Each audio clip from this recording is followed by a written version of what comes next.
दादी, आप ऊपर के कमरे में जाओ, मेरे दोस्त आ रहे हैं, बिमल के बेटे अखिल ने बड़े बेरुखी से कहा। पर बेटा, मैं तो यहाँ बहुत दूर बैठी हूँ, बिमल की माँ ने बहुत प्यार से कहा। नहीं, आप उनके सामने मत रहो, वो मुझे चिढ़ाते हैं, अखिल ने जोर से डांटते हुए कहते। क्या हुआ अखिल, क्यों चिल्ला रहे हो? बिमल की पत्नी कमानी ने किचन से आवाज लगाई। देखो ना माँ, दादी यहीं ड्राइंग रूम में बैठी है और मेरे दोस्त आ रहे हैं, अखिल ने शिकायत भरे लहजे में कहा। माँ जी, आप ऊपर चली जाओ, क्या हम लोगों को लजवाती हो? कमानी ने बेटे का पक्ष लेते हुए कहा।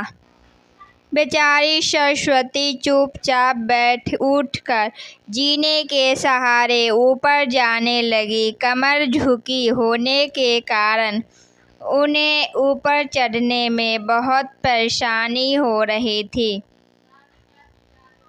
किंतु वह पूरी ताकत से ऊपर के एक अकेले कोने में कमरे में जाकर बैठ गई। बिमल राजू के कमरे से सब सुन रहा था।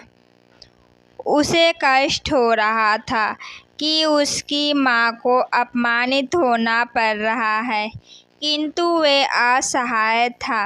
अगर वो कुछ कहता है तो पत्नी और बच्चों उसका विरोध करने लगते हैं।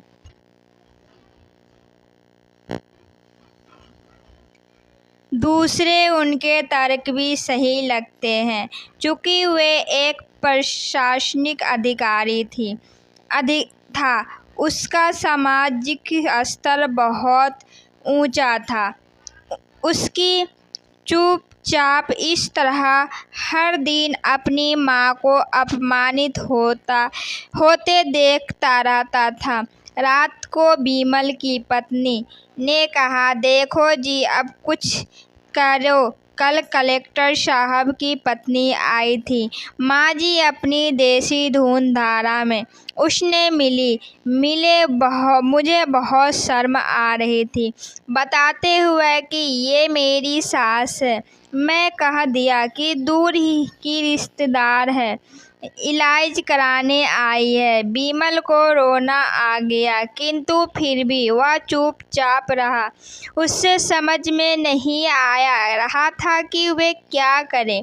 अपने बेटे की मनस्थिति को सरस्वती अच्छी तरह से जानती थी और बेटे को कोई कष्ट न हो, इसलिए वे हर बात को चुपचाप सह लेती थी।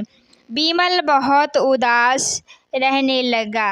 एक तरफ, अगर आपको ये कहानी अच्छी लगी हो तो लाइक, शेयर, सब्सक्राइब ज़रूर कीजिएगा।